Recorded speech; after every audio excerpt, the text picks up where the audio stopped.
Welcome to the Revenue Builders Podcast, a weekly show featuring B2B sales leaders and executives. Hosted by five-time CRO John McMahon and Force Management co-founder John Kaplan, the show goes behind the scenes with the people who have been there, done that, and seen the results. If you enjoy our content, please subscribe, rate, and review the show to help us reach more people.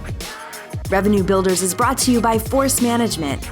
We help companies improve sales performance, executing the growth strategy at the point of sale. Find us at forcemanagement.com. Enjoy today's episode. Hello and welcome to the Revenue Builders Podcast. I'm John McMahon. I'm here with the best sales presenter in the world, John Kaplan. Cap, get your seatbelt on today? I do, buddy. Ready to go. Excited. All right. Well, Cap, our next guest is the former commanding officer of SEAL Team 2, where he led a 2,000-person special operations task force in southeastern Afghanistan.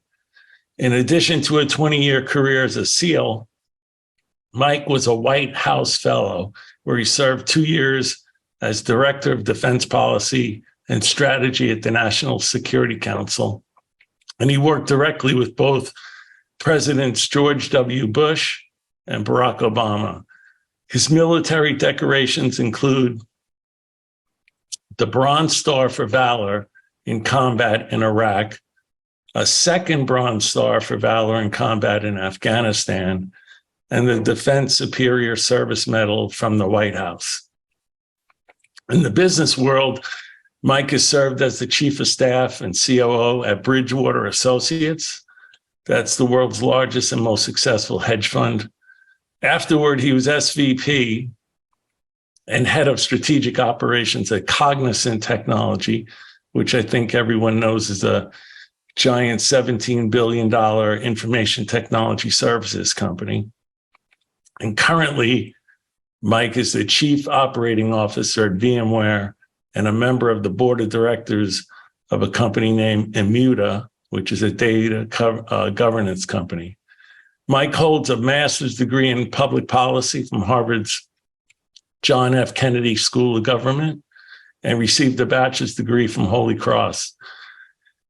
He lives in Westport, Connecticut with his wife and daughter. Last year, he wrote a book titled Never Enough, a Navy SEAL commander on the life of living a life of excellence, agility, and meaning.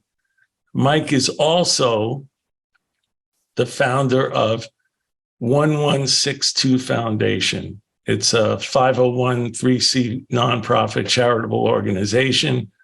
Mike named 1162 Foundation to help address the critical needs of families in special operations community who have lost their heroic loved ones and spend every day trying to survive the best they can. Cap, please help me welcome a proven selfless leader, certainly a multi-talented person, Mike Hayes. Hey, Mike, just an absolute honor to have you on. Really excited to talk about your book and in all of your experiences. Thank you for what you do for military families and just thanks for carving out time for being with us. Nice to meet you too, by the way.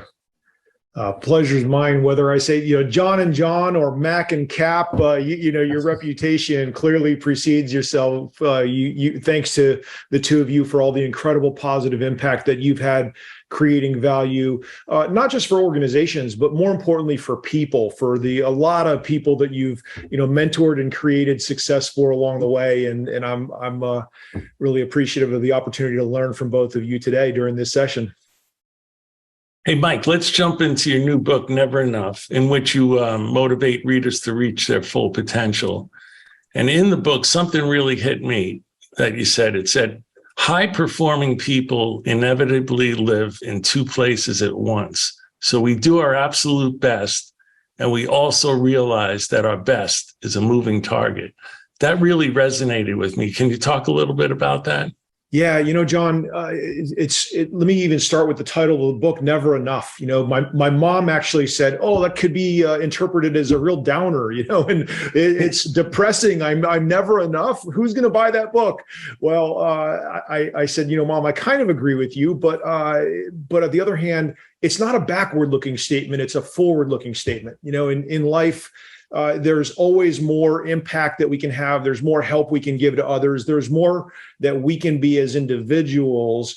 And, I feel really passionate about sharing a lot of the unique situations and learnings that I've had in my life. I've been incredibly blessed with a lot of success and then also incredibly blessed with a lot of hard situations and some failure. And through all of it, I've learned. And I think what life is about is giving back. It's the feedback loops back to that we get in order to become better. And so really, the moving target quote that you had there, John, is really just one to emphasize that really the day that we stop trying to get better in whatever ways we define better, that's when it's time to hang up our skates. And so I think it has nothing to do with seniority or age or where we are in our careers. You can be 90 something years old and still be like, trying to get better at different things. And I think that's that hunger. I've always said, you're only excellent if you know that you're never excellent enough. And that's kind of where the title came from.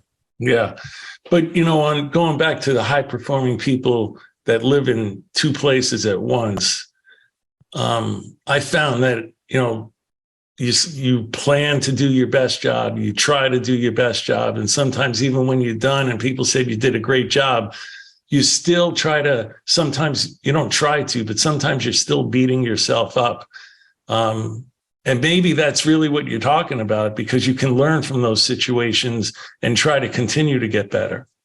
100%. And so the two places at once, the first is foremost is be proud of who you are and what you've done and leaned into hard problems and be satisfied. So that's the most important message. But then I think what differentiates truly high-performing individuals and organizations is that you then take that the situation and look at what you could have done differently. What could you have done better? In the SEALs, when we came off of operations that could have been the front page of the New York Times or the Wall Street Journal, we didn't talk about what went well.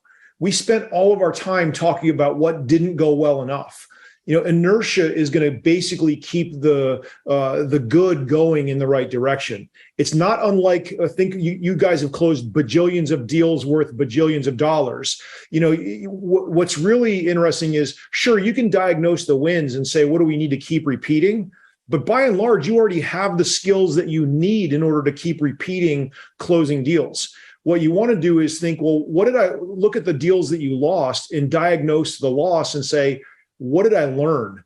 And that feedback and that incorporation in a very open way, saying and having no ego and saying, I could have done something better. What was it? That to me is the biggest ingredient. And that's, I think, that the main point you're getting at, John. Yeah. Yeah. You also describe a situation in the book when you and your team were in frigid cold weather in the mountains of Kosovo.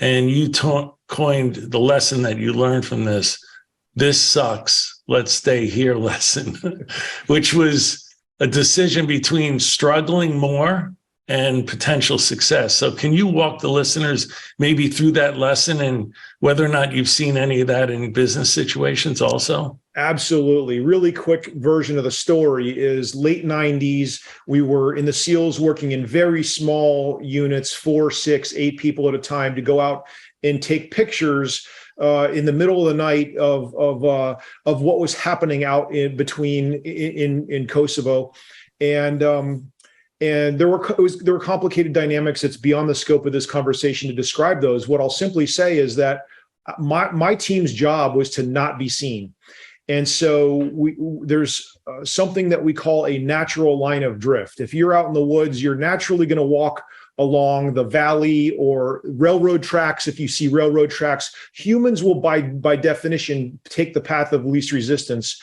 And so, in the SEALs, when it was time to lay up for 3 days, we were, this particular operation, no exaggeration, 4 feet of snow. It was snowshoes. It was, very miserable, below zero conditions. And we came to this spot where it was about a 50-degree incline, or we had a natural line of drift where we could set up our observation locations. And, what was really clear to me was that we needed to move up the hill. And I'm not the only SEAL to think of this. This is like, we always figure out, how do we do the thing that's going to make us least likely to be seen or compromised, et cetera. And so, the thing I said that night was, hey guys, we got to move up the hill about 30 meters or so and sleep on the 50, 60-degree incline and set up camp in the much more miserable conditions. And I said, hey, look, this sucks. Let's stay here. Cap, you want to add anything to that? Or yeah. Well, what I think is amazing about you're talking about, it seems to be a common theme amongst SEALs. We've had a couple on so far, and this leaning into harder things, and taking the path, but being okay with failing, because if you're still learning. So couple things. Number one, is that just a tenet of like the background that you come from the SEALs? That's the first question I have. The second thing is, Mike, how do you lead people to those things? So it's one thing to make an individual decision that says, okay, let's go 30 meters higher, and it's going to suck even more up there. It's one thing to be able to do that for yourself. How do you do it with others and to help others go to a higher level or leaning into that suck? Sorry, that was a great lead in, John. Let me take them in reverse order, because the second thing is the quick, easy answer. It's simply shared values. When you have shared values and shared operating principles and shared desired outcomes, then the other part gets very easy. You see, to me, in a team, the first thing that starts to break down a team is the perception that credit or blame will be disproportionately shared. You see, I mean, the perception of it, that's where the cracks begin. Long before the credit or the blame needs to be handed out, if the team perceives that it will be asymmetric, you've already lost as a team. You're not a team. And so you see in the SEALs that we very, very deeply know that we win or lose together, and there is one outcome for the team. And that's something that I've really tried to carry over in the business world. It's a little bit harder when you're in these enterprises in driving that. But to the point you raised, John, about the what's endemic to the SEALs at large. Look, I'd say the answer to your question is yes, that is a baseline trait for SEALs. It's what we need coming out of SEAL training. My class started with 120 guys and 19 graduated. Now, all 120 could have looked like they would be on the cover of a magazine, all jacked up and and oh, that guy must be able to carry a telephone pole or something. But like 101 of those people that look like that went away. And so what do the 19 have in common? The 19 have in common a desire and a recognition that in my words, the more I hurt, the less you hurt as my teammate. And so the more I give to the team, then the stronger the team is. And what's magical is that everybody on the team has the exact same mindset. You see, in SEAL training, Mac, we stretch people beyond their limits, and then we make them comfortable again. And then we stretch them beyond their limits again, and we make them comfortable again. And the lesson sounds like, very obviously, oh, just keep stretching your limits, and your limits get broader and broader. Totally right, but it also misses the larger point. Yeah, you talk about the order, on the SEAL. It's the team first, then the teammate, and then yourself. Totally. Team, teammate, self. And you see, in the way you can focus on the team first and your teammate and then yourself is because you get stretched so many times and you get made so uncomfortable that you get used to being uncomfortable. And so when you're highly uncomfortable, you can still be logical and talk to and communicate well and be focused on the mission at hand. And that's what really, John, drives the team, teammate, self saying. Well, one of the things that, I think people have this misconception that, the superhuman things that are done in these circumstances, and also in business too, doing hard things is more about the physical nature of doing hard things. And you talk about in your book that it's, it is mostly, the obstacles are mostly mental obstacles. So first of all, can you talk a little bit about that? And then also for leaders listening, can you help us understand how to help people discover that for themselves? Absolutely. I say unequivocally, the human has no idea what we're capable of. Like, until you're really, really stretched and beyond your limits, you will, I guarantee, in hard situations, you'll rise to the occasion, because that's what the human indomitable spirit is about, and so it's such a truism that life is mental, not physical. Now, we prepare the physical so that we can not need to worry about that in the moment, that we can know that we can, do whether it's lifting something or running a certain speed or carrying a certain amount of weight. That's just a necessity. It's necessary, but insufficient. And so the sufficiency really starts with understanding the clarity of vision and purpose, and the mental aspect of staying, bringing people together and achieving the common goals. You use the word leader. I'd say I love the expression. I think I made it up, which means I definitely didn't. But leaders need to be able to lead and follow, but the art form really is knowing when to do which. Because most of the time, good leaders move to the back and let other people step up, because that's where they grow. That's where they get to do the hard things. That's where they get to either, try something hard and either succeed or fail. But it's only failure if you fail and don't learn. If you've caused somebody to step up and they fail and learn, you've just made your organization better for the next time. Yeah, Mike, you discussed dynamic subordination. I think that's what you called it in your book, where on an effective team, everyone must seamlessly move forward and back depending upon the demands of the situation and the skills of the individual teammates. So anyone can be the leader at any time. Absolutely. And let's put it in deal terms, right? Like, I can't tell you how many times I've been kind of the senior person in the room, but most of the time I have way less knowledge about the specifics of the deal than a couple of experts in the room with me. And so, whether it's a specific technology or a specific business function or a desired outcome, why do I want myself to be the one talking? I want the person who's got the best knowledge to be the one talking. And so my job is to help people, help the right person be talking at the right time, not to be talking myself. I like to say leaders gain authority by giving it away. And the other thing, another one is leaders don't need to make the best decision. Leaders need to make sure the best decision gets made. Right. I like both of those. Mike, in dynamic subordination, I understand completely when you look around the room and everybody's elite and everybody is trained in a very, very elite way. And so the way that ecosystem works is there's no single point of failure, which is awesome. In business, let me ask it a different way. So you come from that background where you're surrounded by that, and it's not that you're not surrounded by elite people in the business world, but there's a difference in the way that people have been trained. They don't send SEALs out that are like, don't have the training or what have you. So now we're in the business world.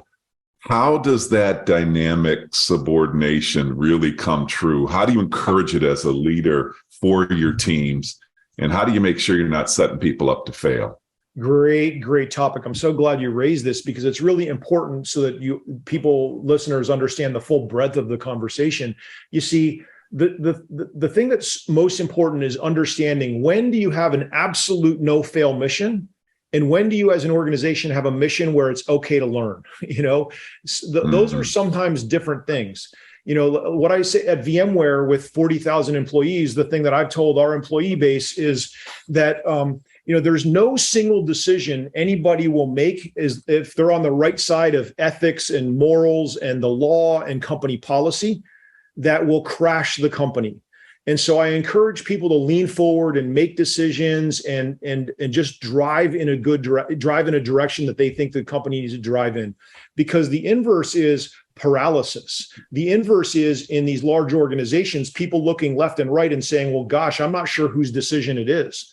Well, just make it your own, and find the right balance between coordination and collaboration across key people that you need to, without over collaborating. And it's a little bit of an art form there, more art than science, but you can collaborate yourself to death, or you can just, give a whipsaw quick answer from the hip and also not collaborate enough. And so every situation obviously unique, but the point is that the more that you can put others on the field and get them moving forward and making those decisions, that's what's going to ultimately enrich your organization over the long run. And so I always take the long view over the short view. I love that point. I want to stay on it just for a moment more. Helping people, encouraging people to be able to make decisions. There's a couple of dynamics that have to be in play. First of all, your leadership team has to have a disposition that says it's okay for you to make decisions. So there has to be some, I think you called it, dispersion of authority or power or something. So I want to hit on that. But then also helping people feel comfortable that they can make the decision. So they have an authority to make a decision is one thing, but then not having the competence to make a decision. How do you support that in others, in leaders, and then in the people that they lead? Yeah, Cap, great question. And it's a culture point. And so it starts with, as a leader of an organization, what culture do you want your organization to have? For me, I want an organization where people are comfortable bringing up ideas and comfortable trying hard things. Those two things are so critically important. A quick story in Afghanistan in 2012 or so, we were going on a really complicated operation. The punchline is that we gave the mission brief and said, here's how we're going to go do this. And this new, 22-ish-year-old SEAL in the back said, hey, sir, I don't think your idea is the best idea. I think I got a better way to do this. Now, I'd been a SEAL for almost 20 years, and this kid a SEAL for 2 minutes, and so I have a really easy choice in that moment. I can say, hey, new guy, shut up and sit down. That's a stupid idea. Or I can say, hey, let's examine that. What are you thinking? What are you seeing? Tell me what's going through your head. Let's surface that and consider it. Well, if you do the former, the one thing I'm sure of is that you'll never get a good idea, not just from that kid again, but from anybody in your organization. You're going to have a chilling effect on idea generation. And so the culture point starts with, do you make your company, your enterprise, your team comfortable bringing ideas forward? So start with, from a position as a leader, I start from a position of saying, why might I be wrong, instead of why am I right? Because if I have that orientation, then I'm going to say, what am I missing? Because to me, all of the opportunity and all the risk for a business is in that unknown quadrant. And so I've got a certain way of seeing the world. The only way to see the world differently is to have people who don't think like me do things like that young SEAL did and say, hey, here's a different way to look at this. And so that culture is the most important point. I hope that kind of gets at your question, Cap. Holy smokes, that's so powerful. If you just sit with there, it's like there's an ego thing involved. As I'm listening to it, is how often are you really, really comfortable saying to yourself, why might I be wrong? In a moment of truth, why might I be wrong, versus going through the file folders in your brain saying, why am I absolutely right? I mean, that's a higher brain function, John McMahon. That's a higher brain. Certainly is. Talking about. Can I share one other point? Sure, go for it. A corollary on top of that is why don't people try hard things in an organization? And so you can have the culture that we just described, but then there's also a little bit of a personal aspect of like not wanting to step forward and try hard things and classically failing. And that boils down to ego also. Like if you think about it, to me, all of our parents or whoever raised us paid money to coaches of either sports teams or instruments or something to tell us we weren't good enough as kids to, kick straighter or play the instrument better. And then as we get to be adults, we are afraid to not do things right. And the sooner you can get rid of that feeling, then that's when you see people trying those hard things. So helping people lose the discomfort associated with trying hard things and not classically succeeding is what separates the high performing elite teams from just the teams. And that comes from leaders celebrating people who tried hard things but didn't succeed, but they learned, saying, hey, thank you for trying this really hard thing. We're better. You're better as a person. We're better as a company because of what you just did. And celebrating those people, that really creates a culture Cap that ties to your point. And yeah, last one on this, Johnny, and because I really want to hit this one home. There's the bias that we're kind of born with. I heard you talking about this I heard you speaking about it publicly, where you said, we learn. So when we're younger, we learn. We're open to the concept of learning. Mentally, we say we don't know what we need to know, so we learn. And then there's a period in our lives where we show what we learn, and it's totally acceptable. And we have positions of power where we can show what we learn. And then the interesting one, Mike, that you're talking about here is the confidence and the humility to be able to say that it's a loop. It's not, I've learned, I'm showing, and I have that confidence. I need to show my confidence. I think what you're saying is there's no end to it. It's a constant loop. Would you agree with that? 100%. And the thing is, as the leader of an organization, I don't need any individual credit. How the organization performs is how I mark myself to market. And so the way to make the organization perform as well as possible is to be in that third phase of that last part of the loop there, where you're so comfortable being in front of a room and saying, hey, I think I was wrong. Let's go the direction you're saying, or having that humility is what will lead to the best outcomes to the organization. And so I do think it creates a self-fulfilling cycle. And Johnny, that's the point. The last point here that I wanted to make was that it's so apparent that, SEALs focus on outcomes, not outputs. And that's something that really transcends itself in personal lives and business life. Any additional comments on that, Mike, on what you're really talking about here is being more comfortable in the outcome and focusing on the outcome versus how you get there? A lot of these lessons come from, 20 years in the SEALs, 10 years in the private sector. And the reason that what you're describing is something that I very vividly remember over the course of my 20-year SEAL career, recognizing that a lot of people will say, hey, sir, I wrote 3,000 intelligence reports, or, hey, sir, we drove 4,000 miles on these roads. And I'm like, you know what? Those are all outputs. I don't care about that. What I care about is what did that achieve? And was that part of the overall vision and mission? And so I joke around, the L in SEAL stands for lazy. Because we find the most efficient path to the goal. And so I'd much rather have the person on my team that knows how to spend 1 calorie to achieve the outcome than to go spend a bajillion calories and write bajillions of reports and drive over all the miles. I want the person who's more creative and clever and who also is comfortable saying, hey, I only did 1 unit of work and then I laid on my couch, but I achieved the objective. Great. Right. Great.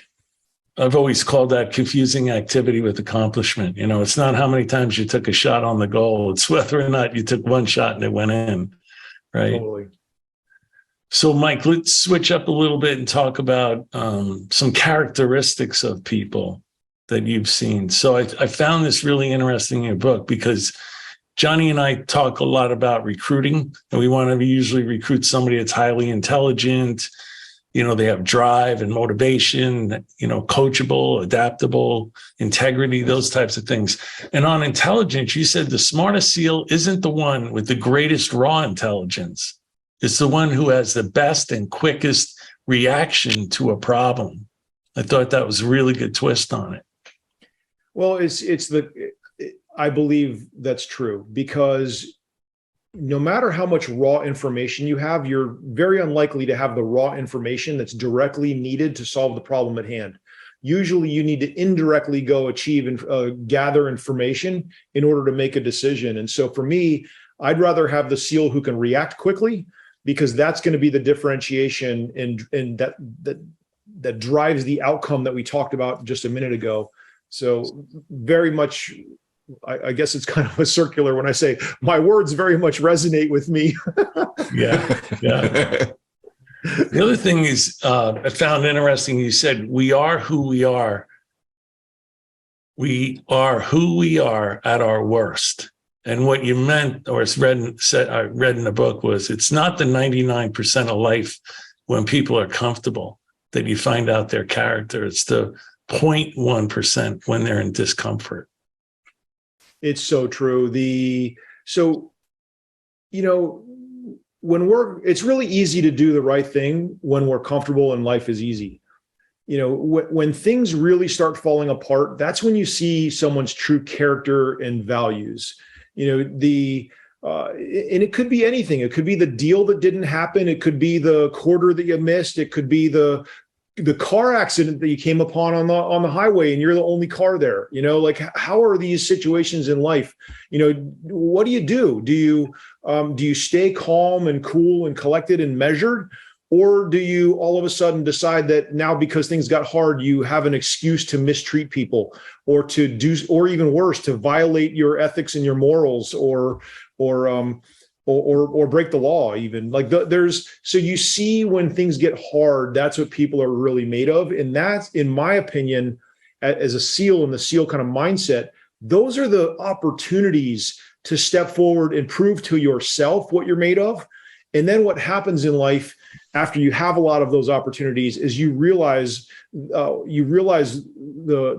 foundationally what's actually important in life. And it's about character and values and integrity.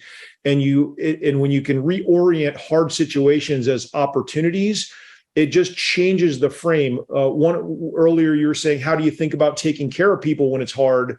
Well, it's a lot easier when that teammate self mentality drives the ability to say, to set aside personal discomfort and say, what do I need to do that best contributes to overall success of the team right now? And if you can keep those questions in mind, that's where you will drive the ultimate outcomes for your team.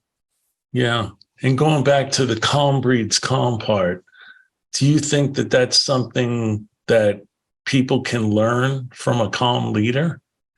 Absolutely. And so that's one of the reasons that I started teaching that to younger SEALs, was like to say, look, when things get hard, if I lose my mind, you're going to lose your mind 2x or 10x more than me.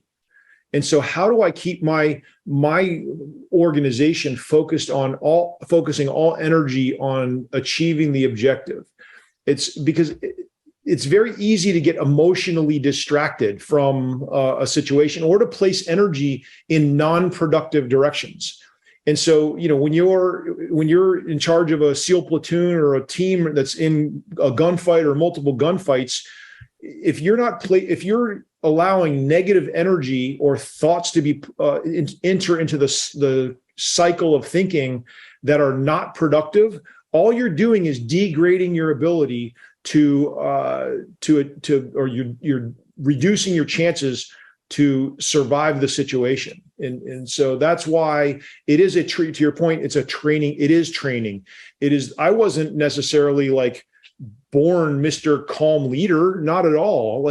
I got put in a bunch of really hard situations from a bunch of, experienced SEALs before me that said, hey kid, here, we're going to throw you into the frying pan and into the fire, and we're going to see how you act. And then, I'd do some things right and I'd probably do more things wrong, but we talked about it afterwards. And that growth, having people say, wait a minute, here's what you need to be doing in the moment.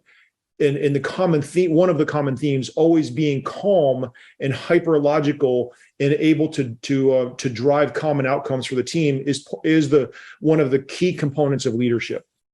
And what do you think helps there? Do you focus on the outcome to try to stay calm? Or how about you yourself when you find that the situation is really hectic, lots of stuff is happening around you? Where do you find that your mind goes in order to stay calm?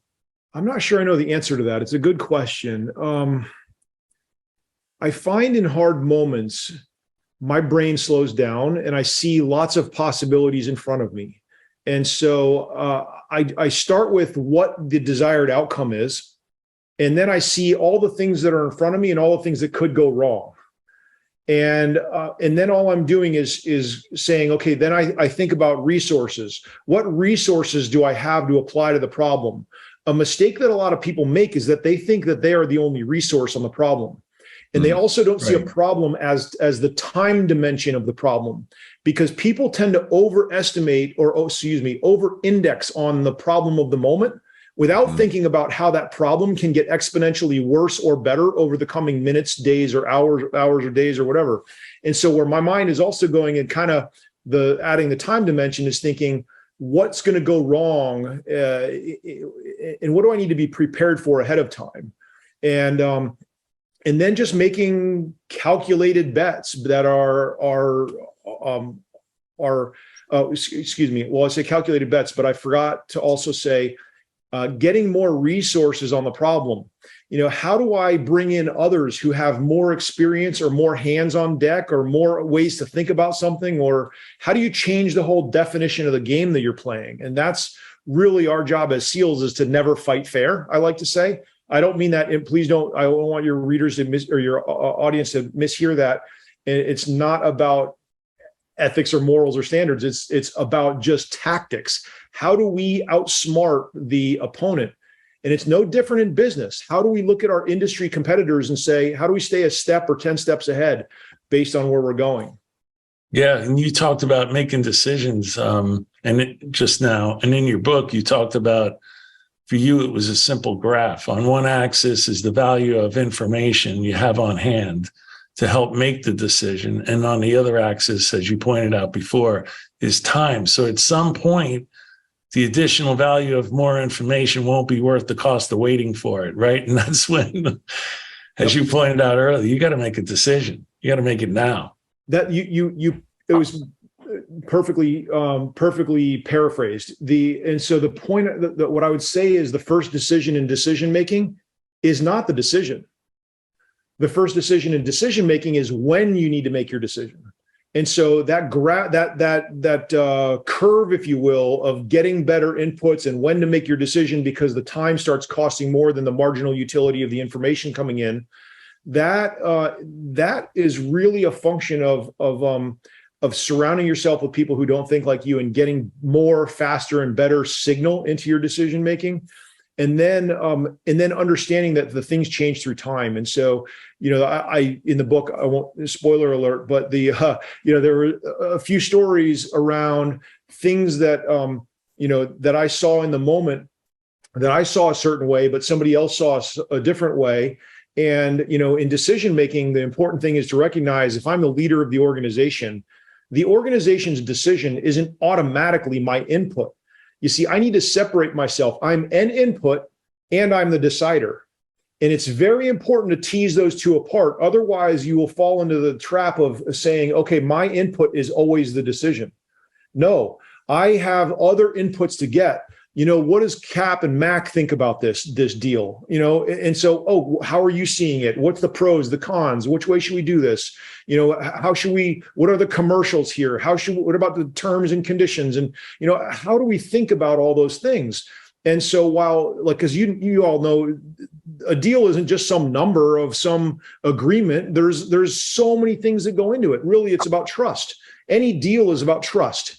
And so ultimately, as you're thinking about selling trust back and forth among friends and colleagues and professionals, it's no different in the SEALs. It's just really thinking about the way you make decisions.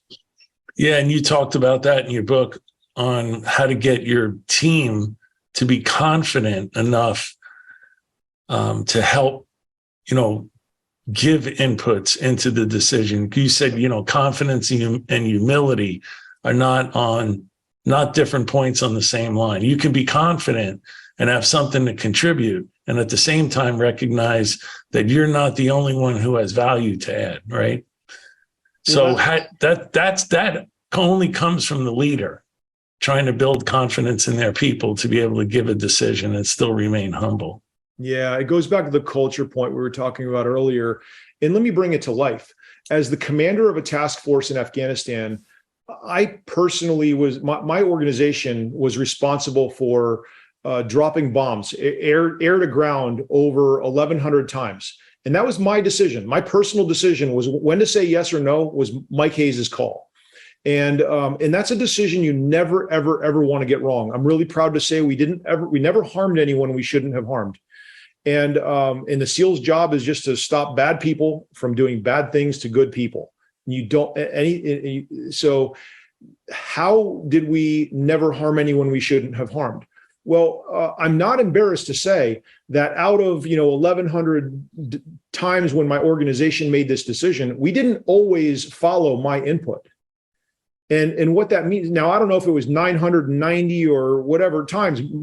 A couple times I remember getting other input and having at one time my lawyer, who was not a SEAL, who was just a smart individual, and he said, "Hey, sir, did you think about this, this, and this?" And I was like, no. What do you tell me more? What are you thinking? And these are situations where there are SEALs in a gunfight or on the ground that are like, we need a bomb now or whatever.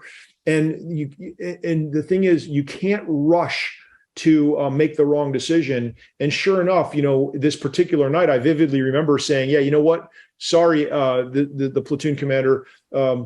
Sorry, we're not going to drop. I'm not clearing a bomb right now. You'll need to pull back and pull back and go a different direction, basically."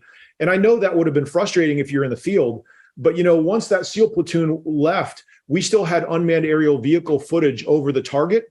And about 20 minutes later, we saw something like 20 women and children walk out of this building. And I thought, oh my God, like if I would have done what I personally thought, we probably would have dropped a bomb and unfortunately have harmed a bunch of people that we didn't want to harm. Now, I take a lot of solace in saying, well, I also designed the system so that I could get other inputs and see things different ways. And so while my input was wrong, my system was right. And ultimately that humility of listening to somebody else. And like we said earlier, starting with why might I be wrong instead of why I'm right, is ultimately why 20 women and children in Afghanistan are alive today. Yeah. And also, like you said, you're only one input and you're also the decision maker. So you have both viewpoints. I just want to do one more question, Johnny, before I turn a little bit more towards leadership. And Mike, this always comes up like when you're hiring people, and this is something that you pointed out in your book, and it comes up in business all the time, that when you were making decisions about people, you keep in mind that someone with great intrinsic skills can be put in charge of anything and they'll find a way to figure it out. And I've always believed the same thing. Whereas I think in business, I'd say 80% of the time, you don't find a lot of organizations that actually believe that. I think you're right. And I think it's unfortunate. I think that when you just throw people, I have found are generally very, very responsive when you say, I need to put more responsibility on your shoulders, and I would love to see you step up. But the corollary to that, or highly necessary, is for the leader to also understand the career goals of the individual. You see, because to me, that leadership, like you're talking about, John, is critical to know what motivates that employee, that person, that teammate. Is it more money? Is it a promotion? Is it learning? Is it mission? Is it quality of life and being able to go home and take an extra 3 weeks off? Or what is it? Because we all work for different reasons. And so understanding how can I take the company's goals and the goals for what's going on and connect the extra responsibility and the need for more outcome or more production and say, here's why and how it will be good for you. And leadership translates the organizational needs to the career aspirations and goals, and not in fallow, hollow kind of ways, but in real ways. The number of times I've said that to people and said, look, I will help you achieve your goals. As a leader, you can't get away with making those statements and then not backing it up. Right. Your reputation will quickly, you'll get what you deserve very quickly over time, which is a bad reputation. Yeah. I've just found that in business, a lot of times people get labels like he or she is a this or that, they're an SE, or they're an or account manager, or they're in finance, or they're that. Whereas I've always believed, like you said earlier, that if somebody's really smart, has the right skills, super motivated, you can put them in a different role and they'll help figure it out. I mean, look, that's what Pat Gelsinger did with me at VMware. What do I know about I've spent 2 years now in a product organization. I've never been in a product organization.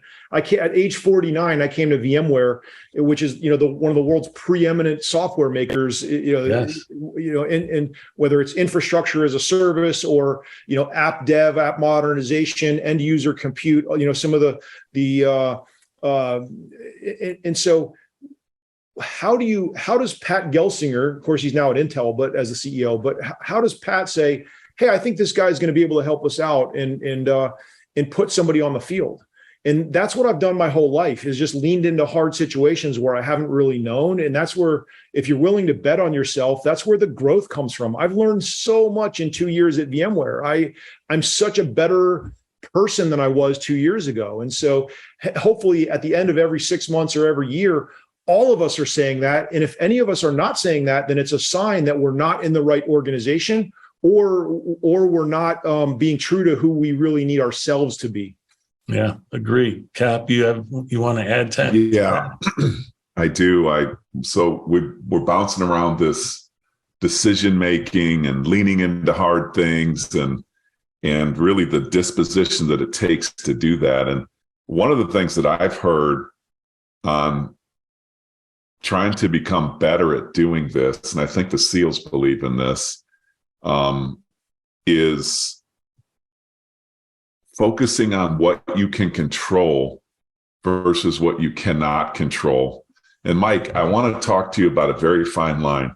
So I can grasp that easily. If somebody said to me, in the moment of truth, in decision making, in action that needs to be taken, when you focus on what you can control, I believe it's much easier in life, and it's less emotional, because I'm worrying about stuff that I can't control many times in my own personal life. And it helps me to say, I think it's kind of like the 3-foot view. It's like, what can I control?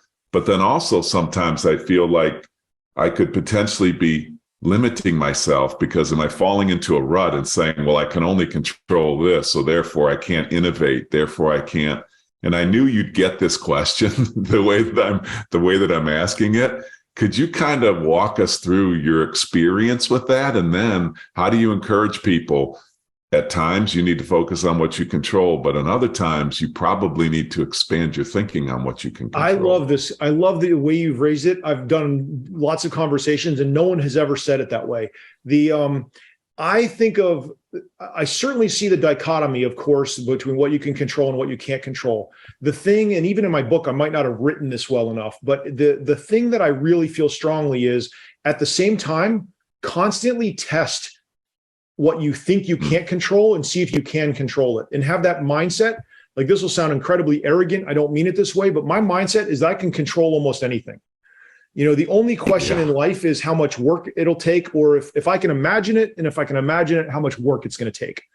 And that's both a blessing and a curse, because a lot of times I think I can control something and I start running hard against it, and I don't actually know that I can't control it until I try and haven't. And so that's why I would say, Cap, is it's important for people in those moments to not stagnate, as you're potentially describing, is to also always try to control more, and not in a like power kind of way, but just in a like influence and making a positive difference and creating more value in people's lives and kind of way. And so that, I think, is really important, because if you start limiting yourself and just too quickly push the I can't control that button, then you're going to really not flourish and achieve your potential. I like the way that like in your book, I think you kind of call that a little bit the run and renovate, where in the moment you have to run, but then being open to an outcome, judging and assessing an outcome from that thought that created that outcome. And then, being open to, innovate, renovate. Do you think, is that kind of what you're talking about in your book a little bit? 100%. It's because you have to in an enterprise or the SEALs or in business, you have to run the organization the way it is. And at the same time, you're constantly in a transformation phase. Any organization that's not transforming every minute of the day is an organization that's dying. And so how do you have to spend energy between the run and the transform, run and renovate. And so that's what is hard as a leader is where do you spend your time? Like right now at VMware, we're moving to a software as a service business model, which everybody has seen, Adobe and Microsoft and others go through. And so I can get very much sucked into how we run our business right now. And I can, and also from a budget perspective, candidly, how do I drew a line saying I want 80% of our discretionary spend to be going where we need to go, not where we are. And what happens is some of the people who are in need the paperclip and the chewing gum for systems or various things on the where we are. But if we spend too much of our energy on where we are, we're never going to get to where we need to be. And that's been my challenge in my current role is how to navigate that run and renovate. How do you get people to, on that topic, in that run and renovate, in where we're going versus where we are, there has to be some assessment. And I've heard you talk about, regardless of the outcome, whether we win or not, we have to have everybody's evaluating and assessing when we lose or when we fail in some way. How do you instill in an organization from, in today's business world, how do you encourage people to assess no matter what for the renovation, no matter what? How do you do that? It is a challenge. The reason you're asking it is because it's hard. And one of the things I find effective is first to pull people up and have them understand that the mission is larger than the quarter at hand. So but at the same time, we all have different roles to play. Now, our salespeople who are on the front lines, I need 99 or 95 or something like that % of their energy focused on the quarter. Now, to be clear, that's not my sphere of influence. I'm not part of our go-to-market team. So I don't mean to overspeak or overreach here. But what I'm saying is when I think just very simplistically, people who are putting up the numbers quarter to quarter, leave them alone, let them do their thing. And then how can I best support the organization by helping get us to push through the change that we need to push through to get there. And so it's a lot of it goes to roles and responsibilities and being clear about that. And you talk about in your book this the 3 tenets of success. And I would say that there are also kind of 3 tenets of leadership that we're talking about here. You talk about mission, meaning, and impact. And I'm sure that kind of falls under the umbrella of being able to do what you've just described.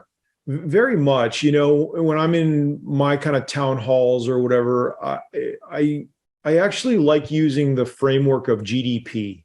And, we know everybody remembers from Econ 101, GDP is just labor times productivity, and that equals the total economic output of either a nation or the globe. Well, it can be really sexy to talk about SEALs and Hollywoodish or whatever. Like in the grand scheme of things, honestly, who cares? What's actually sexier is GDP, because the more economic value we create for the nation and for the globe, the more we pull people up. The more we pull societies up, and the more we can buy more healthcare, education, SEALs, we can pay down debt, et cetera. So the people who are creating GDP for this nation are the people who are and globe are the people who are actually improving society. And so we all have different roles to play in that. And so what can happen in whether it's 40,000 employees at VMware, or I would bet you any enterprise, is that the people in the organization can kind of get lost in the day to day and not see the bigger picture that they're contributing to. It's very easy. We make a bunch of products that we basically sell to other businesses, and a lot of our people have no idea how other enterprises use our products to go run their business models and do what they do and create value in the world. And so it's really, I love to kind of help pull people up and see that bigger mission and picture. Outstanding. That Rachel and our production crew, I would like to take that segment right there and just kind of highlight that was really, really powerful. It's all those three together are really so important, and then people get lost on where they are in that. And again, focusing on the outcome. I loved how you said that with GDP. Johnny. Hey, Mike, what I'd like to do is transition and talk a little bit about the nonprofit charitable organization that you started named 1162. I don't know if that's exactly how you would say it. Is it 1162? Maybe you talk about the genesis of the name, for when the SEALs were created. And then can you talk about how you support, Gold Star families through that organization? Yeah, absolutely. Thanks for asking, first of all. So, like I said, I'm 51 years old. I was in the SEALs for 20 years. Every SEAL of my era has buried about 70 teammates. And I've personally, buried many friends who I'm as close as my brother, and I'm very, very close to my actual brother. And it's very, very hard, and it doesn't get easier through time. And so I think to those who much has been given, much is expected is how we should be living our lives. And I've been very fortunate where